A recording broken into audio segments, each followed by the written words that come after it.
বিশ্বাস করেন বাড়ি ভাই, আমাকে শত শত মেসেজ দেওয়া হয় যে নিজুম ভাই আপনি অনেক ইলাবোরেটলি আলোচনা করেন, অনেক বেশি আলোচনা করেন, এইভাবে না করে আপনি কি 1 মিনিট 2 মিনিটের ভিডিও ছাড়তে পারেন না?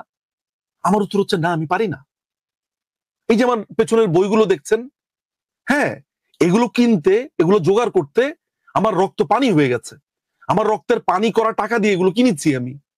হ্যাঁ, এগুলো ওই 1 পাতা 2 পাতাকে আপনাকে আমি চোথা বানায় এগুলা বলবো, আর আপনি ওই এগুলা বসে বসে টিকটক করবেন। আমার কন্টেন্ট, আমার বক্তব্য টিকটকের না। আপনাকে পড়তে হবে, জানতে হবে। আর যদি সেটা আপনি না জানতে চান, দেন ঠিক আছে। আমি জানি না আল্লাহ মাহবুদ এদেরকে কোন ব্রেন দিয়ে বানাইছে। প্রশ্ন করে না যাচ্ছা ভাই,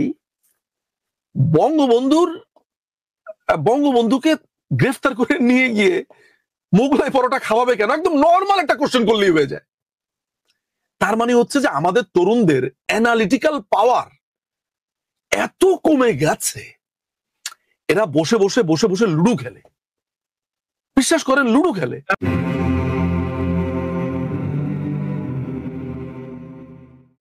আমি না, আমার কাছে একটা সেন্সে মনে হয় বাড়ি ভাই, যে এসব প্রশ্নগুলো আসা ভালো। কেন ভালো জানেন? আমরা অনেক সময় বলি যে ভাই তোমার যত প্রশ্ন আছে করো, একবারই কাহিনী শেষ করে ফেলি, খালাস করে ফেলি। যদিও মানে 54 বছর ধরে এইসব প্রশ্ন শেষ হয় না, তারপরেও মনে হয় যে এই লোকটি যেসব প্রশ্ন উত্থাপন করেছে সেগুলো তো ভয়ঙ্কর। আমি আপনাকে একটু সামারি করি, তাহলে আপনার মনে হয় আপনার এবং আপনার দর্শকদেরকে বুঝতে। যেমন সে আলোচনাগুলো করছে কি নিয়ে? আলোচনাগুলো করছে যে বঙ্গবন্ধু একজন বিশ্বাসঘাতক। তিনি কেন বিশ্বাসঘাতকতা করেছেন, কি নিয়ে বিশ্বাসঘাতকতা করেছেন, এবং তাকে তিনি বদমাশ বলেও অভিহিত করেছে। কেন? তিনি প্রথমে বলছেন যে বঙ্গবন্ধু নাকি বাংলাদেশে যখন ফিরেছেন তখন তিনি রাষ্ট্রপতি হিসেবে শপথ না নিয়েই রাষ্ট্র পরিচালনা শুরু করেছেন। এটি তার একটা বড় অভিযোগ। তিনি বলেছেন যে মুক্তিযুদ্ধের কোনো প্রয়োজনই ছিল না, মুক্তিযুদ্ধ হয়েছে বাংলাদেশি মানুষের কারণেই। কারণ বাংলাদেশের মানুষ গণহত্যা শুরু করেছে। কাদেরকে গণহত্যা করেছে?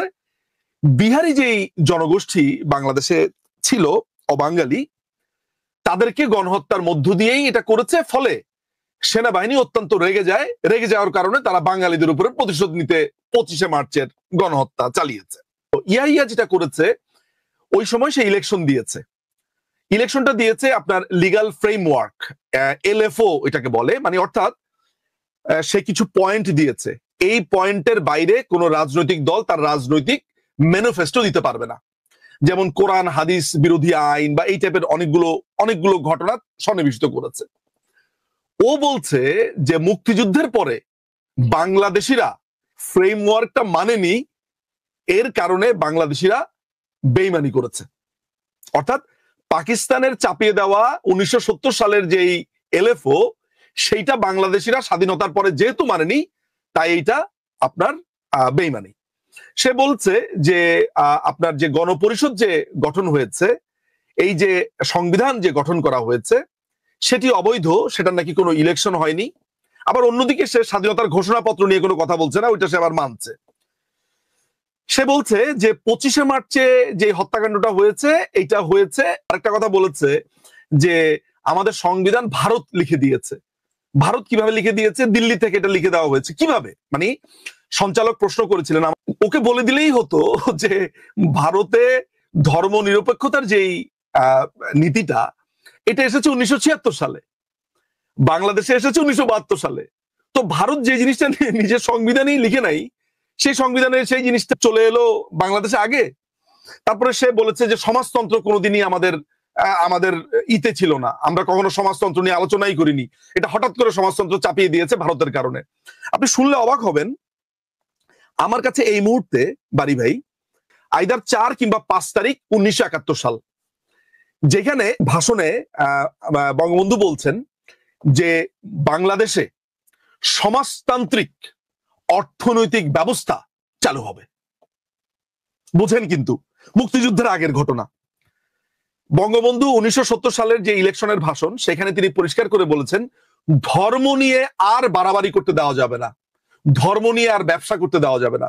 অর্থাৎ ধর্ম নিরপেক্ষতা, অর্থাৎ সব ধর্মকে সমানভাবে সুযোগ দেওয়া হবে ওই ভাষণে আরো আছে যে সব ধর্মের লোকেরা যাতে শান্তিপূর্ণভাবে থাকতে পারে, ধর্মনিরপেক্ষতার নীতি, আর গণতন্ত্র আর বাঙালি জাতীয়তাবাদ তো এটা একেবারে নর্মাল জিনিস, যুদ্ধই তো হয়েছে বাঙালি জাতীয়তাবাদের একটা বড় ধরনের অলিখিত নীতিতে বা গৌরবে। বিশ্বাস করেন বারি ভাই, আমাকে শত শত মেসেজ দেওয়া হয় যে নিজুম ভাই আপনি অনেক ইলাবোরেটলি আলোচনা করেন, অনেক বেশি আলোচনা করেন, এইভাবে না করে আপনি কি 1 মিনিট 2 মিনিটের ভিডিও ছাড়তে পারেন না? আমার উত্তর হচ্ছে না, আমি পারি না। এই যে আমার পেছনের বইগুলো দেখছেন, হ্যাঁ, এগুলো কিনতে, এগুলো জোগাড় করতে আমার রক্ত পানি হয়ে গেছে।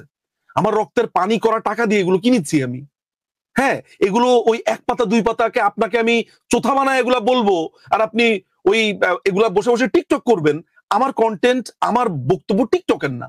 আপনাকে পড়তে হবে, জানতে হবে, আর যদি সেটা আপনি না জানতে চান দেন ঠিক আছে, আপনার জীবন আপনি কিভাবে চালাবেন এটা আপনার ব্যাপার। কিন্তু আমি ওই 1 মিনিটের 2 মিনিটের টিকটক ছাড়বো না, আমি ডিটেইল আলোচনা করব, বুঝতে হবে, এই ধৈর্য থাকতে হবে। আলটিমেটলি যেটা হয়েছে সেটা হচ্ছে যে এই তথ্যগুলো জানা থাকা লাগবে বাড়ি। আরেকটা প্রপাগান্ডা সে চালায়, এটাও জেনে রাখেন, যে বঙ্গবন্ধু স্বেচ্ছাতে আপনার পাকিস্তানিদের কাছে ধরা দিয়েছিল। আসছি আমি সেটাতে। প্রথমে আসি বঙ্গবন্ধু যখন দেশে ফিরলেন সেটা নিয়ে। বঙ্গবন্ধু দেশে ফিরলেন হচ্ছে 10ই জানুয়ারি। আপনি জানেন যে তিনি সারাদিন তো মানুষ, লোকজন এর মধ্যে অস্থির অবস্থাতে ছিলেন। ওই 10 তারিখেই তিনি শপথ নিলেন, একদম একেবারে অনাড়ম্বর ভাবে। কারণ অলরেডি ওনাদের ক্যাবিনেট মিটিং 11 তারিখে হয়েছে, 10 তারিখে উনি শপথ নিলেন। আপনার ইউসুফ সাহেবের সামনেই শপথ নিলেন, এবং উনি এটা লিখিত প্রমাণ হিসেবে ওই হাতে লিখে ফেলেছেন, হাতে লিখে ওটা সিগনেচারও করেছেন, যেটা আমি কয়দিন আগে আপনার আমার ফেসবুকে দিয়েছি। এইটাও মনে রাখতে হবে যে মুজিবনগর যে সরকার, সেই সরকারের উপরাষ্ট্রপতি কে ছিল? নজরুল ইসলাম সাহেব। আমাদের প্রেসিডেন্সিয়াল ব্যবস্থা ছিল। তো ওইখানে বঙ্গবন্ধুকে প্রেসিডেন্ট ঘোষণা করা হয়। বঙ্গবন্ধু যেহেতু তখন কারাগারে বন্দী, তখন ওই বঙ্গবন্ধুর জায়গাতে ভারপ্রাপ্ত রাষ্ট্রপতি হিসেবে নজরুল ইসলাম সাহেব উপরাষ্ট্রপতি হিসেবে তিনি দায়িত্ব পালন করলেন। তো বঙ্গবন্ধু দেশে ফিরে শপথ নেবেন, এটাই তো স্বাভাবিক। আর উনাদের অলরেডি একটা ক্যাবিনেট মিটিং হয় 11 তারিখে, উনাদের ভিতরে তার একটা আলোচনা হয়েছে, উনারা আপনার যে প্রধানমন্ত্রী ব্যবস্থা চালু করবেন। ফলে দলীয়ভাবে সিদ্ধান্ত যখন হয়েছে, এটা নিয়ে আপনার উনারা যেটা চেয়েছিল কি জানেন, মানে বাঙালির চিন্তা ভাবনাও ভয়ঙ্কর ব্যাপার। তাদের কথা হচ্ছে যে আমরা তো শপথ বলতে এটা বুঝি যে অনেক লোক দাঁড়া থাকবে, রাষ্ট্রপতি এরকম পড়াবে, প্রধান বিচারপতি পড়াবে। উনারা তো জানেনই যে আমি কাল বাদে পরশু আপনার প্রধানমন্ত্রী সিস্টেমে চলে যাচ্ছেন। ফলে এটা নিয়ে অনাড়ম্বর না করে ঘরোয়া পরিবেশে জিনিসটা করে ফেলেছেন। এই ঘরোয়া পরিবেশে করেছে, এটা এতদিন পরে খুঁজে শাহরিয়ার বের করেছে। তো শাহরিয়ার তো আসলে পড়াশোনা ধরেন নতুন এগুলো শুরু করেছে। খেয়াল করে দেখবেন তার প্রপাগান্ডা গুলো কি ধরনের প্রপাগান্ডা। জামাতিরা চায়ের দোকানে যে প্রপাগান্ডা গুলা করে, যেমন বঙ্গবন্ধু দেশ স্বাধীন হোক এটা চায় নাই, তারপরে ইচ্ছা করে ধরা দিয়েছে। ওই যে তাজউদ্দিন আহমেদের আগের ঘরের মেয়েটা সিমিনা রিমি যেন, সে একটা বই লিখেছে যে বঙ্গবন্ধু বলেছে, এই তাজউদ্দিন আমি কিন্তু প্রধানমন্ত্রী হব, আমি কিন্তু রাষ্ট্রপতি হব। কি হাস্যকর কথাবার্তা। অথচ ওদের যদি সামান্য একটু মাথাতে ঘিলু থাকতো, আল্লাহ যদি একটু ঘিলু দিত, তাহলেই বুঝতো। আচ্ছা, বঙ্গবন্ধুকে যে বলে যে বঙ্গবন্ধু তাজউদ্দিন আহমেদকে বলেছে যে আমি রাষ্ট্রপতি হব, আমি প্রধানমন্ত্রী হব। বঙ্গবন্ধু তো রাষ্ট্রপতি আপনার মুজিবনগর সরকার থেকেই, নতুন করে উনি কি রাষ্ট্রপতি হওয়ার কথা বলবে? মানে এবং মজার ব্যাপার হচ্ছে এই যে তাজউদ্দিন আহমেদ আর বঙ্গবন্ধুর একটা ক্ল্যাশ এরা বাঁধিয়ে দিতে চায়। এই মেহেরপুরের আম্র কানন, এটার নাম কি মেহেরপুরের বৈদ্যনাথ তলা ছিল? এটা কি মুজিবনগর ছিল? এই মুজিবনগরও দিয়েছে তাজউদ্দিন আহমেদ। যেই মানুষটা বঙ্গবন্ধুর নামে নামকরণ করলো এলাকার, যেই মানুষটা মুজিবনগর সরকারের রাষ্ট্রপতি হলো, তিনি নাকি দেশে ফিরে বলেছে আমি রাষ্ট্রপতি হতে চাই। আরে উনি তো রাষ্ট্রপতি। মানে আপনি যুক্তিটা বুঝেছেন? এটা কেন বলছেন জানেন বারি ভাই? এর কারণ হচ্ছে ওইটা ওই লজিকের সময় তার মাথায় ছিল না। আরে তাই তো আমরাও কিন্তু দেখবেন আলোচনার সময় আমরা ভুলে যাই যে আমাদের মুক্তিযুদ্ধের সময় তো রাষ্ট্রপতি ছিলেন হচ্ছে বঙ্গবন্ধু। মানে বঙ্গবন্ধুর অবর্তমানে একজন ভারপ্রাপ্ত হিসেবে চালিয়েছেন, কিন্তু রাষ্ট্রপতি তো ছিলেন বঙ্গবন্ধু। এটা আমরা অনেক সময় ভুলে যাই।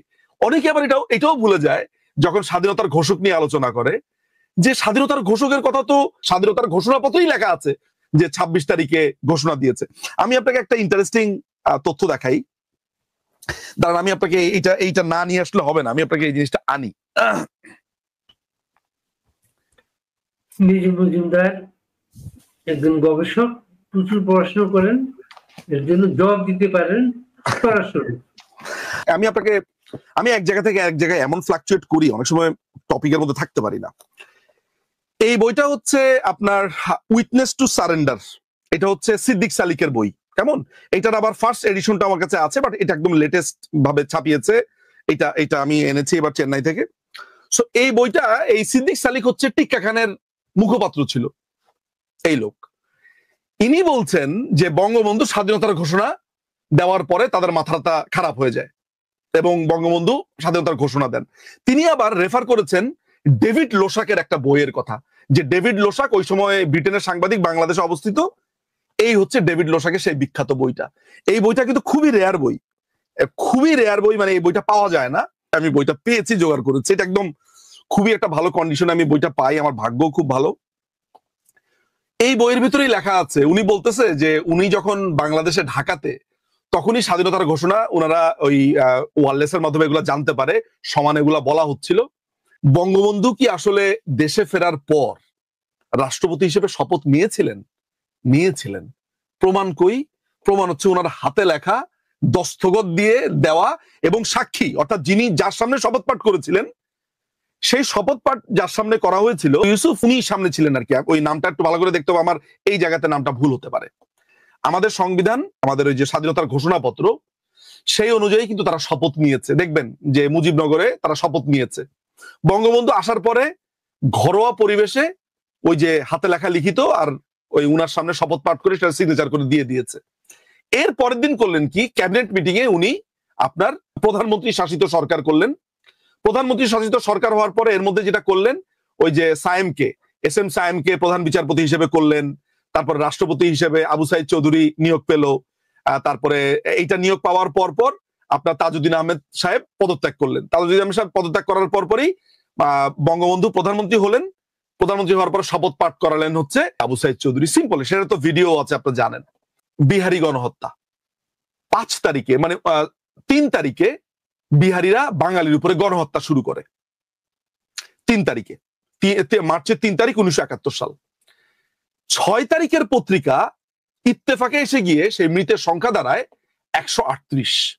এই গণহত্যা বন্ধ করো, তখন পত্রিকার শিরোনাম হয় দৈনিক ইত্তেফাকের। 7 মার্চের ভাষণে খেয়াল করে দেখবেন যে আজকে আমার ভাইয়ের রক্তে রঞ্জিত রাজপথ, বঙ্গবন্ধু বলছে না? এই এই এই যে গণহত্যাটা চালিয়েছে চট্টগ্রামের বিভিন্ন কলোনিতে আর সৈয়দপুরে, তারপর হচ্ছে ঢাকাতে কম, কিন্তু মূলত করেছে এটা চিটাগংয়ে আর খুলনাতে 4 তারিখের পত্রিকাতে দেখেছি 33 জনকে মেরে ফেলেছে। সবকিছু নিয়ে চিটাগংয়ে 138 জন, খুলনাতে ওইদিকে অর্ধ শতাধিক, প্রায় 200-র উপরে 200-র উপরে 250-র উপরে মানুষ মেরে ফেলেছে। সৈয়দপুরের একটা তথ্য এখানে আমি যোগ করি। জি, সৈয়দপুরের বড় গণহত্যা। জি জি জি। সৈয়দপুরে বিহারিরা মাইকিং করেছে যারা ভারতে যেতে চায়, একটা ট্রেন যাবে, পুরা ট্রেনটা যাবে, যারা যেতে চায় মানুষ ওই ট্রেনে গিয়ে উঠে, ট্রেনটা স্টেশন থেকে ছেড়ে একটা জায়গায় গিয়ে থামে। এমন একটা জায়গায় থামে, সেখানে বাসের বিভিন্ন ঘেরাও করা হয়েছে, ওর ভেতরে সবাইকে কিন্তু ওই জায়গায় জবাই করে মারা হয়েছে। গোলাহাট গণহত্যা বলে এটাকে। হ্যাঁ, গোলাহাট গণহত্যা নিয়ে একটা বইও আছে বেশ বড় সড়ো। এই গোলাহাট, আপনি যেটা বললেন, এইটা আপনি সামারিটা বলেছেন। এই গোলাহাট গণহত্যাতে 447 জনকে মেরে ফেলে, 447 জনকে। আমার আম্মা পুরান ঢাকাতে ছিলেন, বলে যে পুরান ঢাকাতে বিহারিরা, মানে বিহারি তরুণ যারা আছে, এরা গলাতে স্কার্ফ বাঁধতো, চোখে সানগ্লাস, তারপরে কেমন যেন একটা হাওয়াই শার্ট পরতো, পুরা এলাকাতে তারা ঘুরতো, চায়ের দোকানে আড্ডা মারতো। হ্যাঁ, ওই একটা তখনও কিন্তু একটা বিখ্যাত ছিল, ওদের উক্তি ছিল যে হাত মে বিড়ি মুমে পান, লড়কে লেঙ্গে পাকিস্তান। আপনার নিশ্চয়ই এই কথা মনে আছে।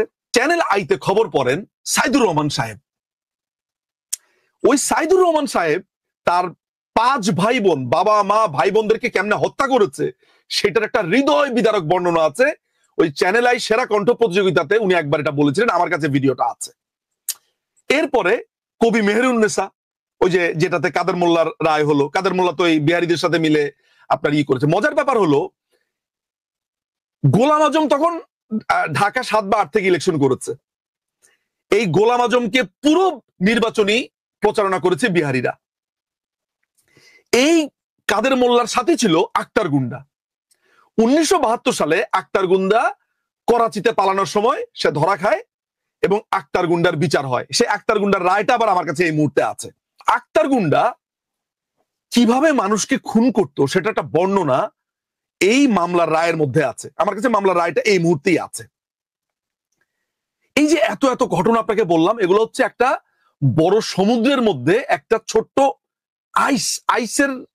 আইসের মধ্যে একটা ছোট্ট টিপস আমি আপনাকে বললাম। বিহারীরা মার্চের শুরুর দিকে বাঙালিদের উপরে যে গণহত্যা চালিয়েছে এগুলো পত্র পত্রিকাতেই আছে। এই দেখেন, আমি আপনাকে দেখাই, আমি মাত্র প্রিন্ট করলাম। দেখেন, এটা কি উল্টা দেখাচ্ছে নাকি? বাংলার বুকে গণহত্যা বন্ধ করো, দেখেছেন? ঠিক আছে। এই যে দেখেন, 138 চট্টগ্রামে 138 জন নিহত, দেখেছেন? এটা মাত্র আমি প্রিন্ট করলাম ইত্তেফাকেরটা। সো এই যে পত্রিকা, এটা আমার কাছে বা এটা খুঁজে পেলেই তো হয়, একটু চেষ্টা করলেই হয়ে যেত। কিন্তু এরপরে আপনার আরেকটা তথ্য যেটা হয়েছে, আরেকটা কথা বলে, আপনার ইচ্ছাকৃতভাবে ধরা দিয়েছে। আমার আবার আশ্রয় নিতে হবে আসলে ওদের কাছেই, পাকিস্তানিদের কাছেই। এই সিদ্দিক সালিকের বই, সিদ্দিক সালিক খুব চমৎকার ভাবে লিখেছে যে ওই দিন যদি বঙ্গবন্ধুকে না পাওয়া যেত তাহলে তারা ঢাকাতে কি করত, বাড়িতে বাড়িতে গিয়ে সার্চ করতো। আমরা 3টা ঘটনা আপনাকে একটু বলি।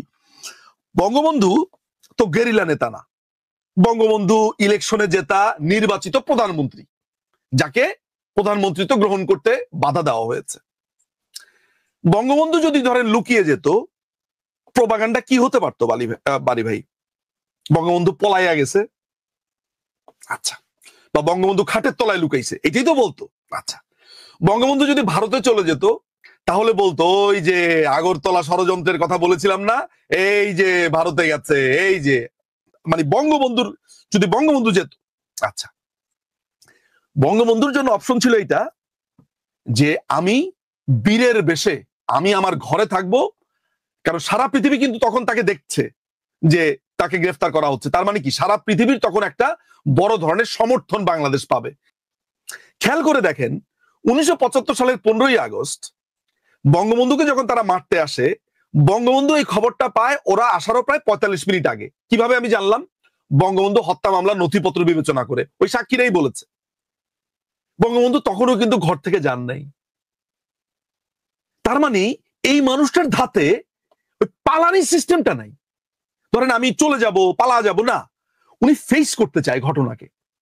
যেই দলটা বাংলাদেশের অস্তিত্ব বিশ্বাস করে নাই, মুক্তিযুদ্ধের সময় আমাদেরকে মেরেছে, তারা এখন বিচার করছে যে বঙ্গবন্ধু স্বাধীনতা চেয়েছে কি স্বাধীনতা চায় নাই।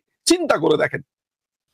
আমি আজকে শাহরিয়ার যখন এইসব কথাবার্তা বলছে, চারদিকে তো এই জিনিসগুলো দেখতে পাচ্ছি যে সে টিভিতে এগুলো বলছে, ফলে বাড়ি ভাই তাকে আমি অত্যন্ত পোলাইট ভাবে তাকে আমি আমন্ত্রণ জানিয়েছি যে আমার সাথে সে যাতে ডিবেট করে। দেখুন, আমি দীর্ঘদিন ধরে বলবো যে আপনাদের উত্তরসূরি হিসেবে, আসলে সত্যি কথা বলতে আপনাদের কাছ থেকে যা শিখেছি, জেনেছি, তথ্য ভান্ডারে যা এসেছে, আপনাদের মশালটা আমরা এই প্রজন্ম কাঁধে নিয়েছি, তাই তো? তো আমি মুক্তিযুদ্ধ দেখিনি, কিন্তু মুক্তিযুদ্ধের উপরে বই, গবেষণা প্রচুর আমি চেষ্টা করেছি পড়াশোনা করার। সো এই জায়গাগুলো নিয়েই আমি যে তথ্যগুলো জানি বা আছে, এগুলো তো এই প্রজন্মকে আমার দিতে হবে, আমাদের দিতে হবে। সেই কারণেই আমি চেয়েছি যে শাহরিয়ারের সাথে একটা ওপেন ডিবেট হোক। মানুষজন আমাকে কম বেশি তো বাংলাদেশে চেনে, সো স্বাভাবিকভাবেই ওর তো একটা চরম অপরচুনিটি আমাকে একেবারে পরাজিত করে দেওয়া। সো লেট ইট বি, আমাকে পরাজিত হতে দেন, আসুক, বলুক যে বঙ্গবন্ধু কি কি বিশ্বাসঘাতকতা করেছে, বঙ্গবন্ধু কেন পাকিস্তানে গেল, বঙ্গবন্ধু নাকি সেখানে মোগলাই পরোটা খেত। এটাও একটা ব্যাপার। আসলে এইটাও সত্যি কথা যে কিছু কিছু বইপত্র আছে এগুলো আমরা কখনো পাইনি। মজার ব্যাপার হচ্ছে আমি নীলক্ষেতে একটা বই খুঁজে পেয়েছি। এই বইটা আমি হয়তো বা কয়েকদিনের মধ্যেই খুঁজে পাবো আমার লাইব্রেরিতে। আমার লাইব্রেরিতে বই খুঁজতে মোটামুটি 1-2 দিন লাগে। তো আমরা নর্মালি বঙ্গবন্ধু যে কারাগারে ছিল সেগুলো আমরা ডক্টর কামাল হোসেনের বক্তব্যে পেয়েছি। তারপরে আমরা যে আরেকটা বই আছে, রবার্ট পেইনের একটা বই আছে, উপন্যাস আছে। রবার্ট পেইনের উপন্যাসটা হলো, আমি উপন্যাসটা আনি, এটা একটু দেখাই। এটাই আমাদের নিজম মজুমদার, তার সংগ্রহশালা বিশাল, পড়াশোনা বিশাল। এই বইটার নাম অনেকে জানেন না। হ্যাঁ, এই বইটা একটু দেখে নেন। এই বইটার প্রচ্ছদ আমি নতুন করে করেছি ইন্টারনেট থেকে, কিন্তু এই বইটা অরিজিনাল। এটা আমি ভারত থেকে বহু কষ্টে বইটা আমি জোগাড় করেছি, ভারত একটা কপি পেয়ে। বইটার নাম হচ্ছে দি টর্চার্ড অ্যান্ড দ্য ড্যামড। এই বইটা বঙ্গবন্ধুর পুরা কারাগারের জীবন নিয়ে উপন্যাস। অনেকেই কিন্তু এটা অনেকেই জানেন না। রবার্ট পেইন এই ভদ্রলোক লিখেছেন। কেমন? এই বইটার বাংলা আছে, এই বইটার বাংলা অনুবাদ আছে, কিন্তু এখন মানুষজন এটা পড়েছে কিনা আমি জানি না, বাট এই ইংরেজিটা আমার পড়া। যদিও এটা একটা উপন্যাস, এখানে বিস্তৃত আছে বঙ্গবন্ধুর পুরা কারা জীবন, মানে পাকিস্তানের কারাগারে। আচ্ছা, মজার ব্যাপার হচ্ছে নীল খেতে খুঁজতে খুঁজতে আমি এক লোকের বই খুঁজে পাই। ওই লোকের নাম খুব সম্ভবত নাজিম। তিনি ওই সময়ে বঙ্গবন্ধুর সাথে কারাগারে বন্দী ছিল। আমি তো সাথে সাথে পাওয়ার পরে এটা টান দিয়ে বের করি, আরে কি বই দেখি তো। দেখলাম যে ভদ্রলোক নিজের টাকাতে বইটা পাবলিশ করেছে। বইটার তেমন কোনো এক্সপোজার নাই, নিজেই মনে হয় লিখে প্রিন্টিং করেছে, 200 কপি বের হয়েছে। তো বইটা আমার জন্য একেবারে গোল্ড মাইন। আমি ওই বইটা পড়ে আমি থতমত খেয়ে গেছি। কারণ নর্মালি আমরা ডক্টর কামাল হোসেনের কাছে যা শুনি, আমরা এই যে বিভিন্ন জায়গাতে খন্ড গুলো আমরা শুনেছি, এই ভদ্রলোক একেবারে সাধারণ মানুষের ভাষাতে সে বইটা লিখেছে। সেখানে বঙ্গবন্ধুকে কিভাবে সপ্তাহে শুধু একবার বেরোতে দিত, কিভাবে তাকে চারিদিকে গার্ড দিত, একেবারে আইসোলেশনে রেখেছে, মানে উনি দূরের থেকে বঙ্গবন্ধুকে যা দেখেছে সেটা একটা বর্ণনা দিয়েছে। ওই বইটা পড়েছি তো, ফলে যে মোগলাই খেতে দিত, যাকে মোগলাই খেতে দিত তার ছেলেই কবরখোরা হতে পারে? যাকে মোগলাই খেতে দিত তার নামে রাষ্ট্রদ্রোহিতার বিচার হতে পারে? হ্যাঁ, গত 54 বছরে আমরা যে জিনিসটা করতে পারি নাই, যেটা আমি অনেক চেষ্টা করেছি বাড়ি ভাই, যে বঙ্গবন্ধুর যে বিচার হয়েছিল, এবং বঙ্গবন্ধুর লয়ার ছিল আমি ব্রহির বই খোঁজার চেষ্টা করেছি। ওই পেছনে ব্রহির সংবিধানটা আমার কাছে আছে উপরে। আমি ব্রহির বেঁচে থাকলে বা মানে আমি তার কাছে নিশ্চিতভাবে যেতাম যে বঙ্গবন্ধুর বিচারটা সম্পর্কে জানার জন্য, যে বিচারটা কেমন চলেছিল। বাট আমি ফরচুনেটলি ওই মেঘনা নামে একটা ম্যাগাজিন বের হতো ওই 80-র দশকে, আপনি জানবেন। ওই মেঘনার একটা বড় স্টক আমি কিনে ফেলি। সেইখানে আমি ইন্টারেস্টিং কিছু তথ্য পাই বঙ্গবন্ধুর কারা জীবন নিয়ে। বঙ্গবন্ধুর নামে চার্জ জানা হয়েছিল, রাষ্ট্রদ্রোহিতা, ভাঙচুর, এইসব নানান ধরনের চার্জ জানা হয়েছিল। উনার বিচার চলছিল। উনি প্রথমে রিফিউজ করেছেন যে উনি লয়ার নেবেন না। মেঘনা পত্রিকাটার চমৎকার একটা সংযোগ আছে, এটা আটরশি পীরের, হ্যাঁ, পীরের যে সংগঠন, ওদের পত্রিকা ছিল, জাকের পার্টির পত্রিকা ছিল। এবং মেঘনা পত্রিকাটার একটা বড় কথা বলতে পারি, মেঘনা পত্রিকাটা ওই সময়ে বঙ্গবন্ধু হত্যাকাণ্ড নিয়ে একটা সিরিজ আপনার করেছিল, সাক্ষাৎকার প্রকাশ করেছিল। খন্দকার মোশতাকের কিন্তু সাক্ষাৎকার পাওয়া যায় না বঙ্গবন্ধুর হত্যাকাণ্ড নিয়ে, ওইটাতে আমি পেয়েছি।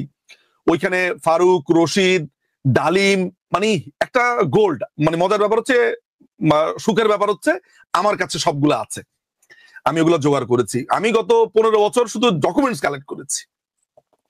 তো গল্পে ফিরে আসি, সেখানে জানতে পেরেছি যে বঙ্গবন্ধু, তাকে খাবার ঠিক মতো দেওয়া হতো না, হাবিলদাররা তার সাথে খারাপ ব্যবহার করত। হ্যাঁ, তার সেলের পাশে কবর, তার বিচার হতো। এক সময় বঙ্গবন্ধু নিজে তার মামলার আইনজীবী হয়েছেন। তারপরে ব্রহিকে নিয়োগ দেওয়া হয়েছিল, পাকিস্তানের বিখ্যাত লয়ার ব্রহিকে। এর একটা লোককে বন্দি করে আপনার গল্প বানাচ্ছে বঙ্গবন্ধু এখানে মোগলাই পরোটা খেত নাকি। আমি কিন্তু জামাতিদের প্রপাগান্ডা নিয়ে আমার রাগ খুব কম। আমার রাগটা কোথায় জানেন? এই ঘটনাগুলো বললে তরুণ প্রজন্ম বিশ্বাস করে। আমি জানি না আল্লাহ মাহবুদ এদেরকে কোন ব্রেন দিয়ে বানাইছে, প্রশ্ন করে না। আচ্ছা ভাই, বঙ্গবন্ধুকে গ্রেফতার করে নিয়ে গিয়ে মোগলাই পরোটা খাওয়াবে কেন, একদম নর্মাল একটা কোশ্চেন করলেই হয়ে যায়। তার মানে হচ্ছে যে আমাদের তরুণদের অ্যানালিটিক্যাল পাওয়ার এত কমে গেছে, এরা বসে বসে বসে বসে লুডো খেলে, বিশ্বাস করেন লুডো খেলে। আপনার কথা শুনতে শুনতে একজন লিখেছেন, এর কারণটা লিখেছেন, নিজুম মোহাম্মদের কাছে প্রশ্ন, এই যে 15 বছর আওয়ামী লীগ রাষ্ট্র ক্ষমতায় ছিল, এক নাগাড়ে আওয়ামী লীগের শীর্ষ পর্যায় থেকে নিম্ন পর্যায় পর্যন্ত নেতা কর্মীদের মুক্তিযুদ্ধের ইতিহাস কতটা তাদের চর্চায় আনা হয়েছে, এই বিষয়টা হয় নাই। বাড়ি ভাই, মানে আমি তো ধরেন এদের সাথে লড়াই তো আমার দীর্ঘদিনের। ধরেন আমার সাথে এদের ফাইট মোটামুটি অনলাইনে ফাইট শুরু হয় 2004-5 থেকে। এর আগে তো বাংলাদেশে বিভিন্ন পত্রপত্রিকাতে ছোট ছোট লেখা, কিশোর তারকা লোক এগুলোতে লেখা পাঠানো, রাজাকারদেরকে নিয়ে গল্প কবিতা লেখা, সেগুলো আমার স্কুল জীবন থেকেই ছিল। কিন্তু একেবারে ওদের সামনাসামনি অনলাইনে ফাইটটা 2004-5 থেকে আমাদের শুরু হয়। এদের মুভগুলো কিন্তু জানি, একেবারে নর্মাল কথাবার্তা। এই যে বঙ্গবন্ধু ইচ্ছাকৃতভাবে ধরা দিয়েছে, পাকিস্তানের সাথে আতাত করে, ভারতের সংবিধান, এগুলো কিন্তু একেবারে ওরা নতুন কিছু বলছে না আপনাকে। মুশকিলের জায়গাটা যেটা হয়েছে যে এত দিনের এই প্রোপাগান্ডার পরেও প্রতিবারই কিন্তু ওরা একই কথা